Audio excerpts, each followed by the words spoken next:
Okay, on to Module 1 of Community Justice Innovation. I'm Scott Beatty. I'll be taking you for this unit this term. As I've mentioned on one of the previous videos, I'm very much indebted to Masahiro Suzuki, who developed this material, and you'll see his name is still all over the written materials for this unit. He's gotten work at another university now, so we've lost Masa, but wish him all the best. But I will be re-recording the videos this term, but I'm still relying on his materials because they're pretty good, and they're not, I couldn't do better myself if I went back and rewrote them. So you will see frequent references to Masa throughout this course. I'm not going to put my name on the materials he's written, of course. That would be not the right thing to do, but he's here with us in spirit, I'm sure. So Module 1 is really, we just want to introduce you to the unit, introduce you to some of the things about themes, some of the things about the assessment that's involved. One thing to mention very quickly is Masa's notes refer to multiple videos. He did what was considered to be the correct way of recording mini lectures back in the before times, back before COVID, where the idea was you do a lot of short videos because most YouTube videos don't get past the 7-minute mark. People turn off after about 7 minutes. So he recorded multiple short lectures. I'll be probably doing single lecture videos for each module, purely because the students I've spoken to say they often listen to these in the car or while doing the washing up or whatever.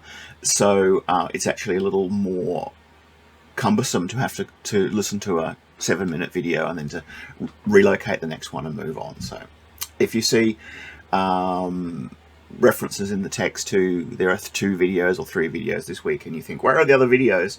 That's just because we're just recording the same content and I'm just recording it longer form. All right, so in terms of this unit, what's it all about?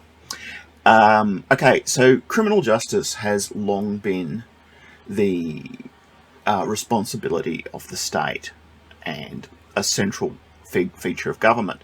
And one of the first things I hope that you've learned as a criminologist is that our current system is only a couple of 100 years old. In the scheme of things, it's not really been around that long, and there's been plenty of time to critique what's occurred and to think about new options and new ways of doing things.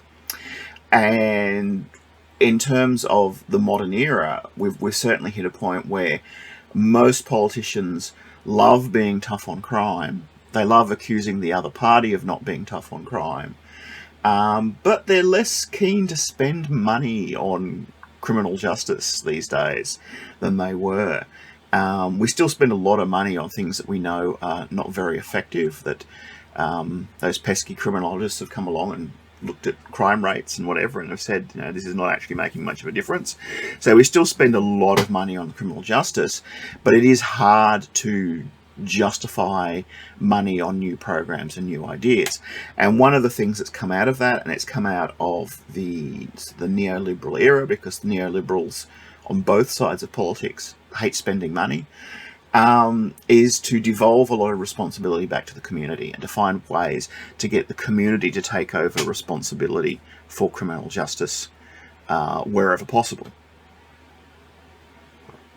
And this is not necessarily a problem, in that a lot of the different experiments over particularly the last 50 or so years, have shown that community-based justice, restorative-based justice, we're going to look at all these things this term, are much more effective. And at the very worst, they're no less effective than the hard-on-crime, lock-em-up sort of approach, and they cost a lot less money. And ultimately, I think when you look at crime figures, there is an argument that for the majority of crime, and remember the majority of crime are not serial killers or cannibals or so on, the majority of crime, they're young guys, and if you wait till they hit 25, they desist, they stop committing crime. So we are in a position where spending a lot of money on policing, incarcerations and prisons tends to extend that period of criminality, to actually are in a bad situation where the tougher we get on crime, the more crime we seem to get. That being said, we do need to have a response to crime. Really, I don't, apart from some very, very radical thinkers, I don't think there's many people saying we'll just do away with the criminal justice system. But what we are doing is trying to do is more with less in the community space, with community corrections, with crime prevention, with desistance from crime. And this is where that crucial idea of innovation comes in, is thinking about using those tool sets from often from the business discipline on innovation, sustainability, innovative thinking, innovative business practices. How can we use that to really rethink what we're doing and to make the most of what we've got? And sustainability is a big issue. The criminal justice and criminology journals are littered with a long tradition of, it's a genre, and I'm sure I've set you guys some of these articles myself, where it's like, here's a great program we had, the government invested in a 3-year program, we used it, we found that crime rates dropped, that young people responded really well, and then we lost our government funding and the whole program is no longer be running. And it's just tediously repetitive of how often that happens from all around the world. We get this recurrent theme of, we invested a little bit of money in a community justice program, we convinced someone, government or charities, whatever, to give us one run at this idea, and it worked really, really well, and now we can't get any money to continue it. In some ways you then end up in a worse situation, because you get sort of one generation of young offenders who benefit, and then the next generation get hit twice as badly, because they might have expectations that they have these community programs and youth programs that have worked for their older brothers and so on, that are no longer available. And it may be even worse than not ever having anything available at all. So there's this really tedious theme in criminology of trying to scrape together enough money to get a program to run, being really successful, writing a report on how successful, and then being told, yeah, no, we're not interested in that anymore, and having it fail. And it happens over and over and over again. So one of the themes I want to talk about in this term is that idea of sustainability. How do we set up things that are funded sustainability, that we don't rely on hero volunteers? And I mean, I love a hero volunteer, but you can't run a program that depends on that.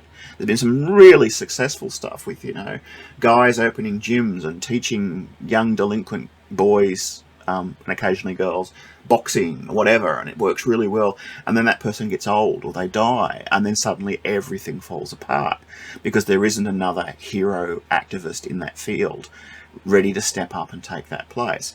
So how do we try and cultivate an environment where these things are self-sustaining, where we don't rely on someone burning out and spending their whole life and all their energy on getting these programs running? And if people do want to do that, that's a bonus, that's great. And I love those people and I think they're fantastic. But we can't rely on that happening, and that's not a sustainable assumption. So in terms of the key things we're going to look at this term, community justice, one of them, and that's the idea of trying to get local solutions to crime problems, not expecting government to come in and to actually provide an effective solution. And there's been plenty of situations. I teach the third year unit on justice strategy and alliances, and there's plenty of examples there in terms of disaster management where communities tend to step up really well in terms of disaster responses, and then governments come in and destroy everything that they do. So there's kind of an, unpleasant bookend between the San Francisco earthquake of, I think it was 1901, where this happened, where we had really generous responses, the community really came together and helped, and then the government and the army moved in and basically dismantled all these local programs and then implemented these terrible solutions that were worse than not doing anything at all. At the other end of the spectrum, we see a couple of years ago the floods in Lismore. Exactly the same thing happened. When the floods happened, the community stepped up, were really organised, really helped, and then the state disaster relief people came in and screwed everything up. So I think we've also got, in terms of just thinking about government generally, we've got a long history of government being really unable to respond to local problems and local issues, even something like a natural disaster. Let alone a continuing problem that seems intractable, like crime problems. So that first concept we're talking about, community justice, is looking at, well, where can we support, where can we cultivate and encourage the local communities to do these sort of things, and how we can do that in a sustainable way. We're also going to look at social innovation, and you should have already done in one of your previous units the iChange module that looked at what social innovation is and CQ University's commitment to social innovation. That will give you a good start to understanding what that is. I mean, just in summary, social innovation is using a lot of the knowledge that places like Harvard Business School have applied to businesses to community problems, and saying, again, we can't have solutions that rely on just constantly asking for donations, constantly asking for people above and beyond. If we want a solution to a problem, whether it be homelessness or food shortage or anything else, we need to develop them like business. We need to develop them in a way that's sustainable. A couple of other concepts that we're going to bring up, and there are additional videos on this, design thinking, and that's an approach of designing solutions around human beings and the way in which human beings are going to respond to systems. Seems completely logical, but it is antithetical to what government traditionally does. Government and big organisations tend to organise and create systems that suit them, and then worry about it later if it doesn't actually suit the people it's supposed to be serving. I know that's going to be a terrible shock to you all, and you're all going to think, no, surely not our governments.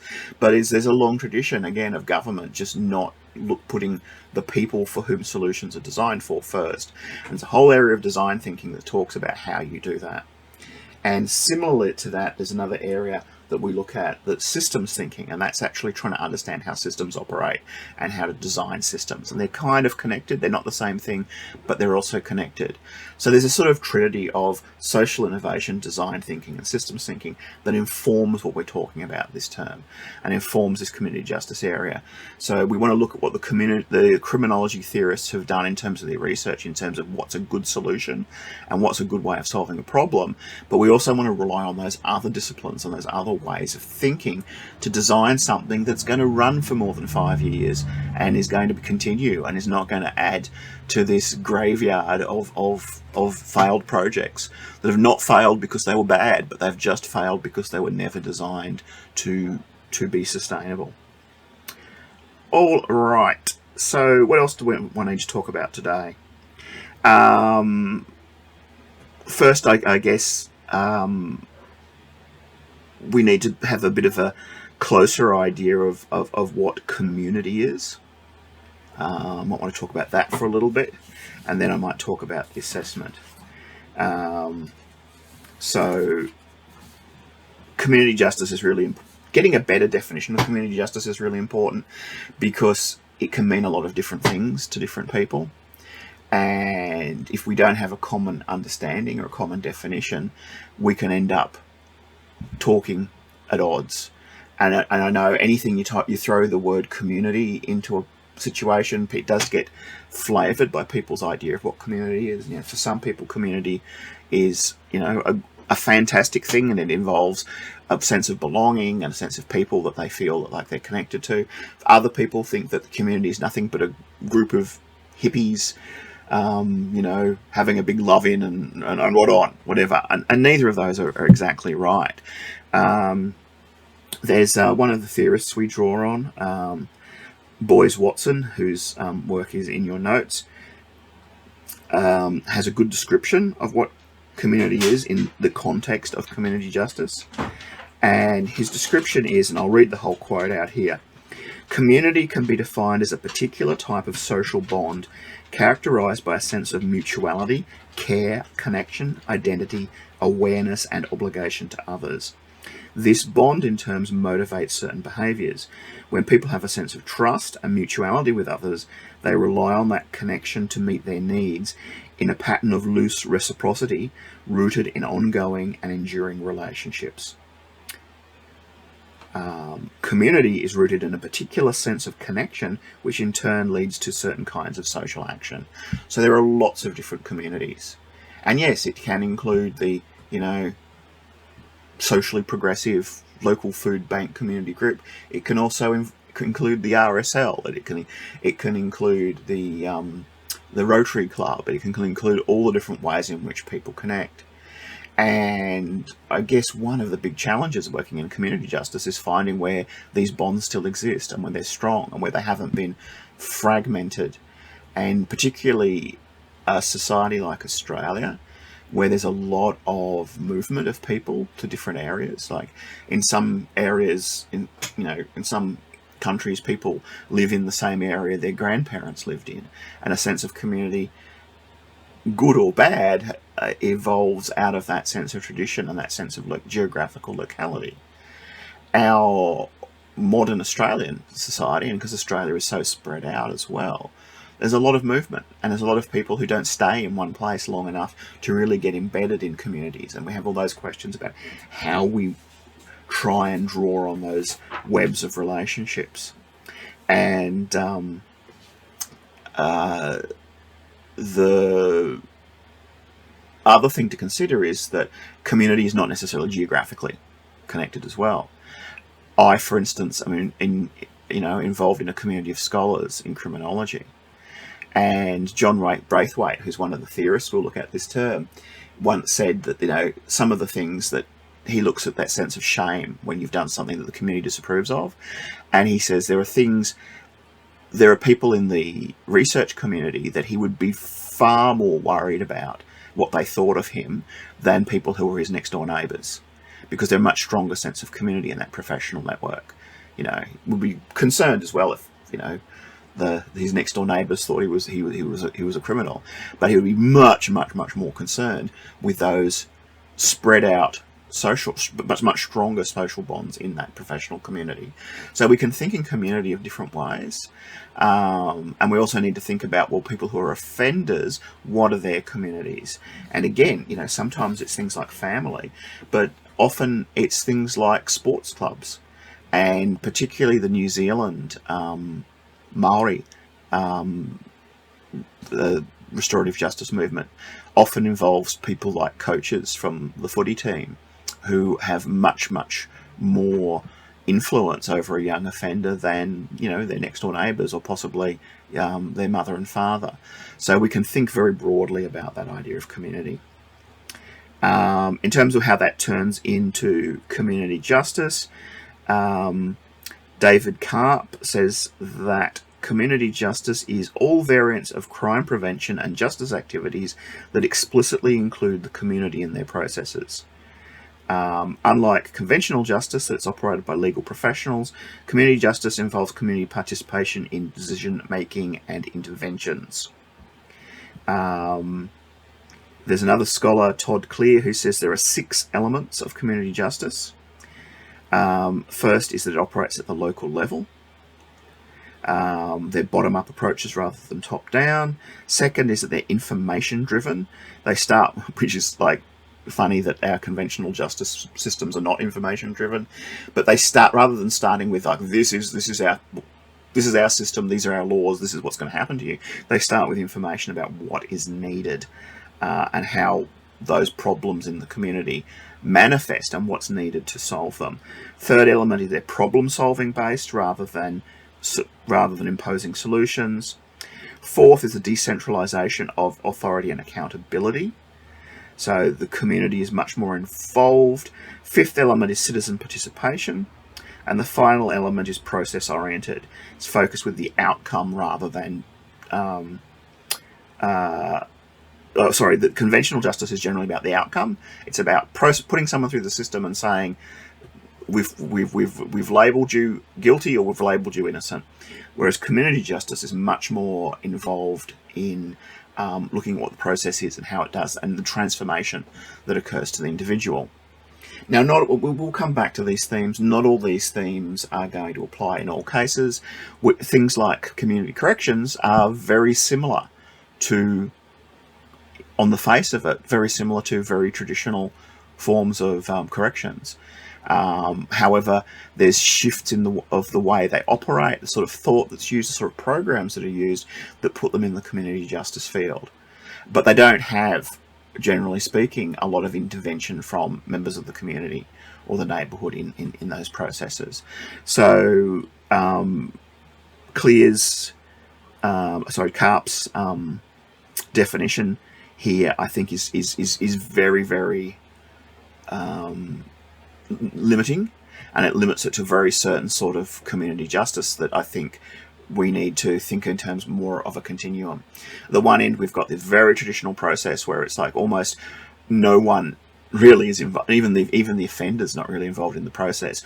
You put someone in, you have a whole lot of justice professionals put information into the system, and you might have a jury involved, but often with most offences you don't. Most offences occur, go to a magistrate, and then you have, at the end of the day, the magistrate comes in and puts a stamp on the young person. They be victim, or they're an offender, or I would say innocent, but it's usually not more like not proven, and then they get passed on to the corrections phase, or they get to walk out or whatever. But it's very much, even the offender doesn't really participate, and until recently the victim didn't participate in the system at all unless they were pulled in as a witness. Now we have a slight amount of more capacity for victims to be involved. So at the one end of the continuum, we've got that what a lot of the writers call conventional justice, that is very expensive, it's very resource intensive, and we know doesn't work very well.